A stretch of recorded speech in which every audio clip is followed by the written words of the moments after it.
Assalamualaikum warahmatullahi wabarakatuh. Hi everyone. Selamat datang di kelas bahasa Inggris bersama aku, Aliviani Emilia. Jadi, aku akan menjadi pendidik untuk bahasa Inggris kelas 6 SD untuk 1 semester ke depan. Nah, before we start, let me introduce myself. My name is Aliviani Emilia. People around me usually call me Via, and I'm gonna be an English teacher in here for the 6th grade. Nah, before we start, kita akan berdoa terlebih dahulu supaya ilmu yang kita pelajari akan bermanfaat untuk teman-teman semuanya untuk hari ini, besok, dan hari-hari di masa depan. Pray begin. Amin. Okay, so in here, what is our topic about today? Nah, kali ini apa yang akan kita bicarakan? Teman-teman ada yang tahu nggak? Nah, di sini, as you know, in here kita melihat ada seorang perempuan. In here we see there is a girl sitting on a wooden boat in a lake, and she is enjoying the beautiful scenery of the lake. Di sini kita lihat ada seorang perempuan yang lagi duduk di perahu kayu dan dia lagi menikmati indahnya pemandangan di tengah-tengah danau atau telaga seperti itu. So, how about this one? Do you have any thoughts about this one? Ini kita lihat in here we see there are 2 mountains dan juga there is a cloud. Di sini ada 2 gunung dan juga dikelilingi oleh awan kayak gitu ya. And let's see another picture. Nih kita lihat, how about this one? Di sini ada there is coconut tree and also there is a sand dan juga ada perairan.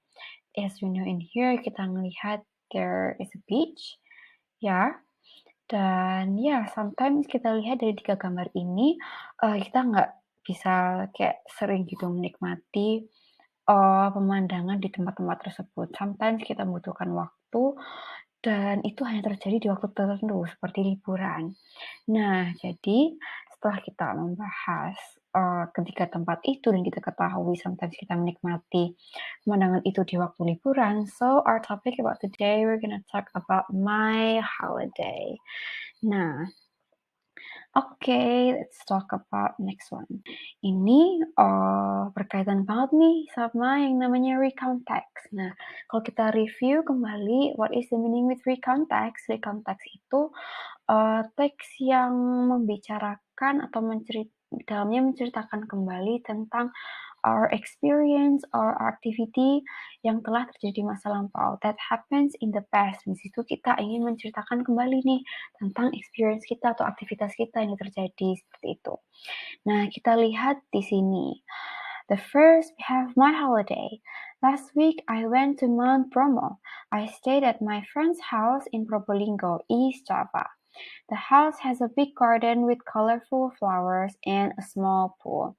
In the morning, my friend and I saw Mount Batok. The scenery was very beautiful. We rode on horseback.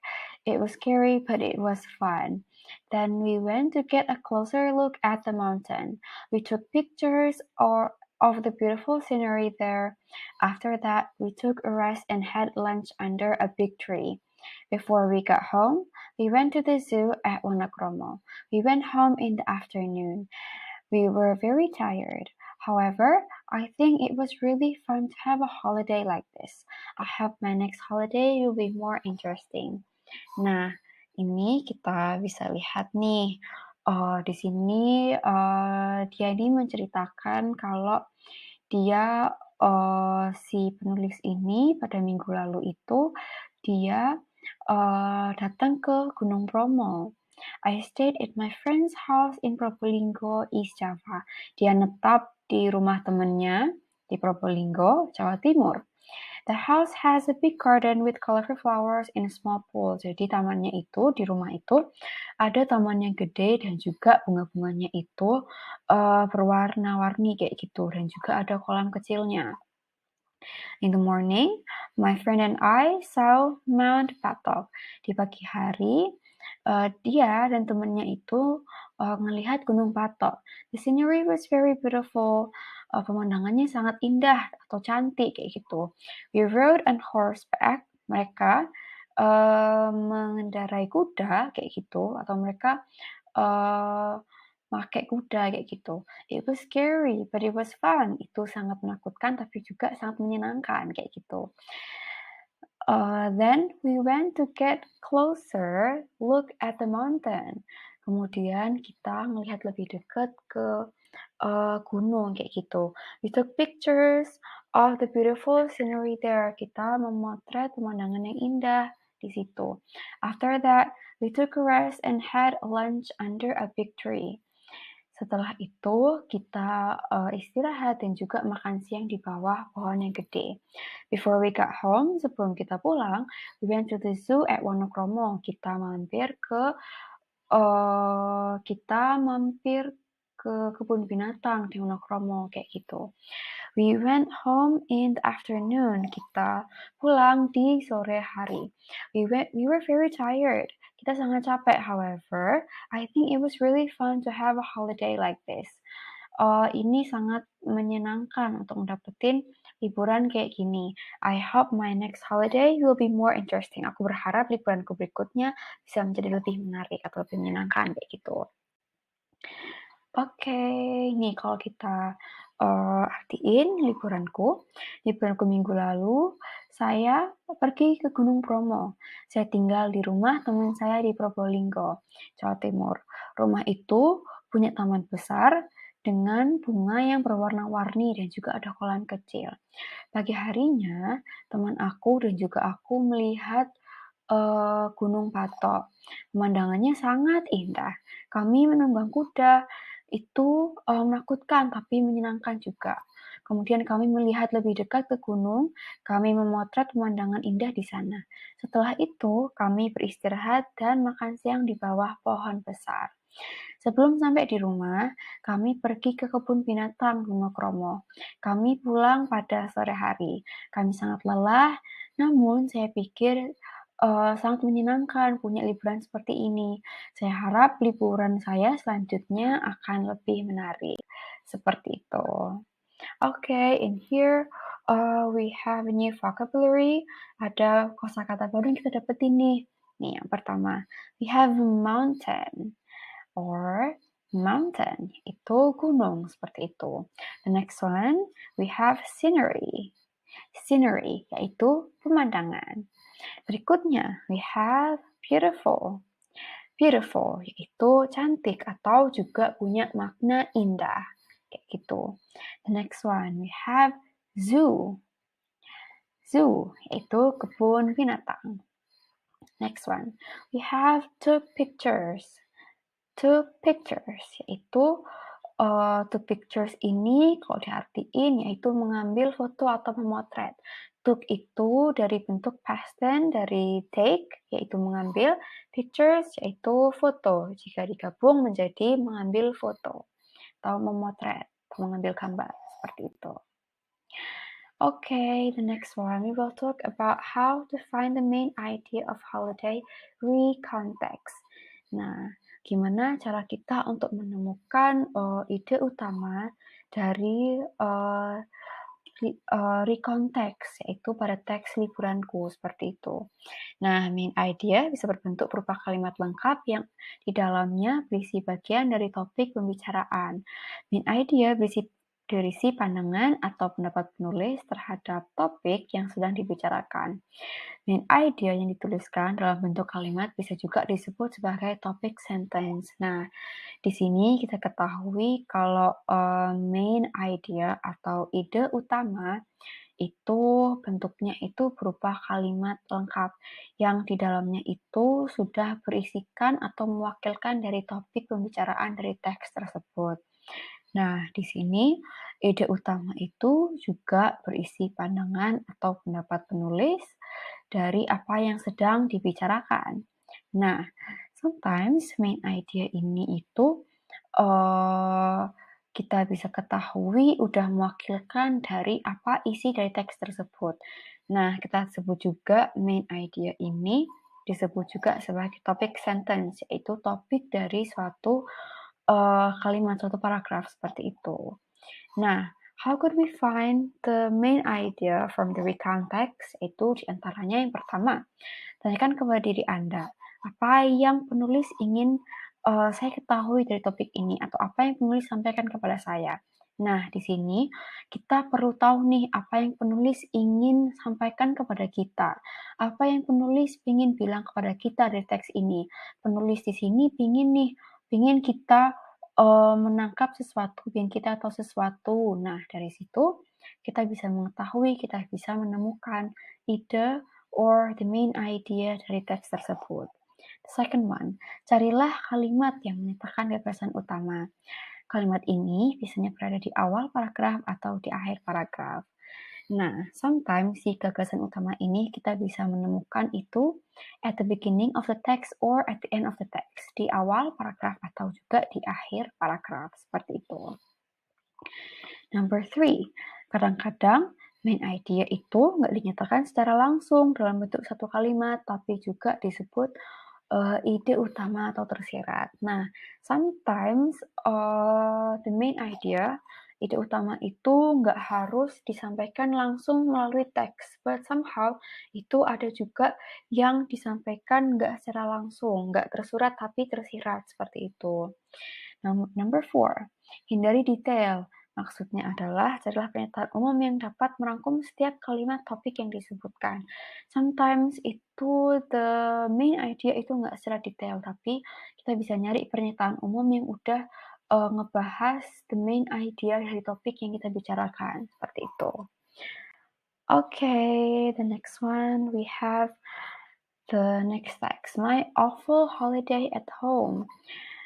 Yaitu, awful in here kita bisa terjemahin sebagai buruk atau mengerikan atau nggak menyenangkan, atau kita terjemahin aja sebagai buruk gitu ya. My awful holiday at home, liburan aku yang buruk di rumah, seperti itu. The last school break was quite bad for me. Liburan yang terakhir ini itu, cukup, buruk buat aku gitu. I couldn't go anywhere because I was sick and needed to take a rest for a few days. Aku nggak bisa kemana-mana karena aku sakit dan aku harus beristirahat untuk beberapa hari, kayak gitu. Those days were awful. Hari-hari itu sangat buruk atau nggak menyenangkan, kayak gitu. I just spent the days by just laying on my bed because it was so dizzy when I tried to walk.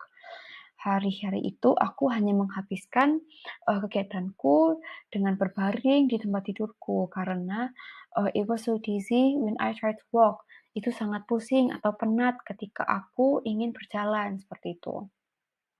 I had a fever and also lost my appetite, so I didn't eat much. Aku pada saat itu aku demam dan aku juga kehilangan nafsu makan, my appetite, gitu. So I didn't eat much, jadinya aku nggak makan banyak, kayak gitu. It made me so weak, itu membuat aku menjadi sangat lemah. My mom told me that I must eat and took the pills to get my health recovered. Mamaku bilang, aku harus makan dan juga minum pil.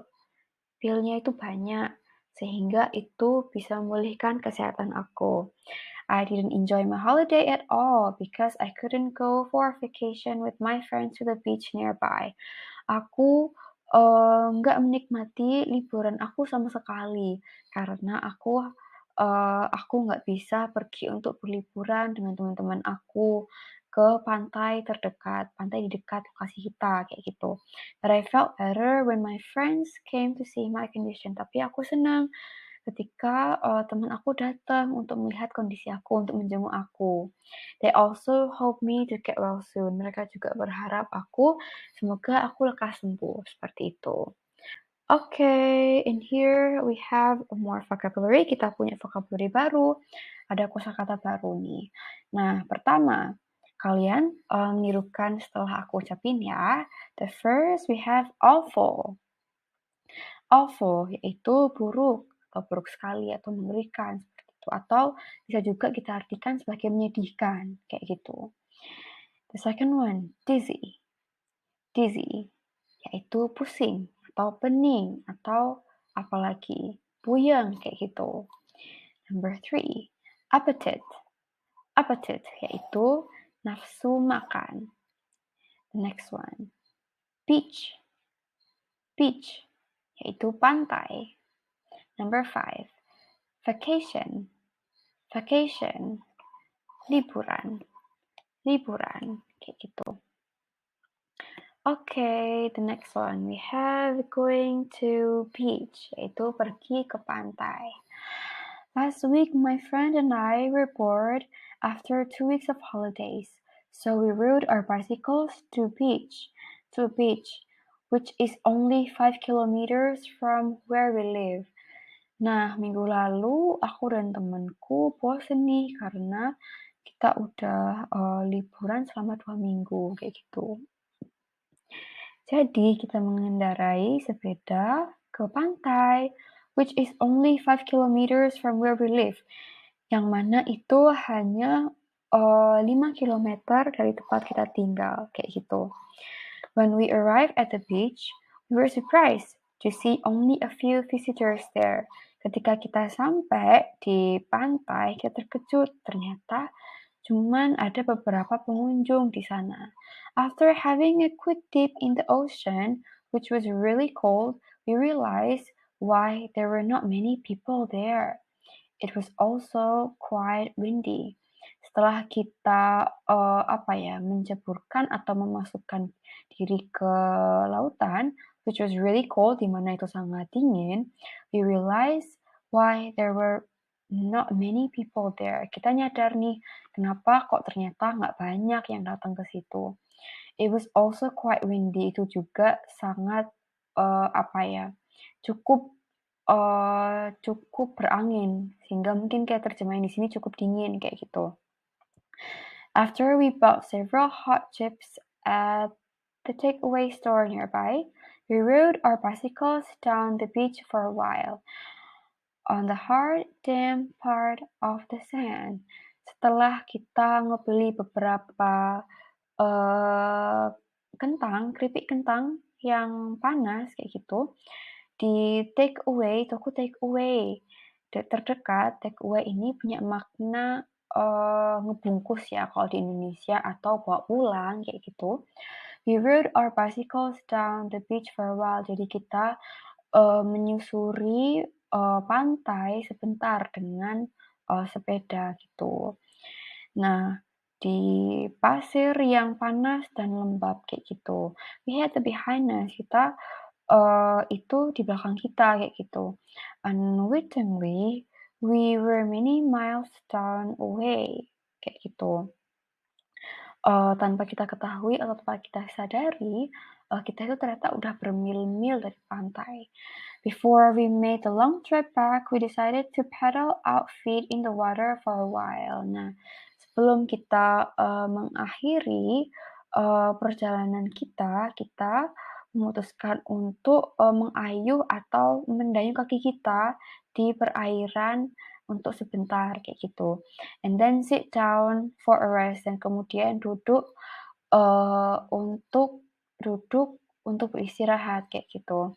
While we were sitting on the beach, nah sementara kita duduk di pantai, just chatting, hanya bercengkrama. Chatting in here kita artikan sebagai bercengkrama atau mengobrol kayak gitu.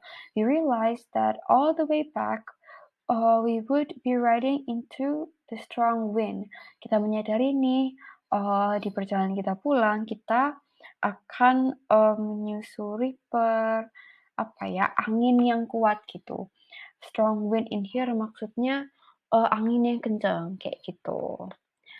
Okay, next one in here. Nah, kita punya kosakata baru lagi. The first in here ada kata dip. Dip, yaitu memasukkan atau mencelupkan. Dip into the water maksudnya memasukkan atau mencelupkan diri kita ke dalam air, kayak gitu. Next one, we have windy. Windy, yaitu berangin, kayak gitu. And then we have a long trip. Long trip itu perjalanan panjang, perjalanan yang cukup lama kayak gitu. And then chatting yaitu mengobrol atau bercengkrama atau punya obrolan kayak gitu. Number 5 we have beach yaitu pantai seperti itu. Okay, so in here we are at the end of our materials. Kita di akhir dari pertemuan kita. Nah, untuk video kita cukup sampai di sini aja. So I hope these materials will help you dan semoga ini membantu teman-teman. So ya, kita akan bertemu di video berikutnya di pembelajaran bahasa Inggris. So I think that's all for me. Thank you for watching. Goodbye. Wassalamualaikum warahmatullahi wabarakatuh.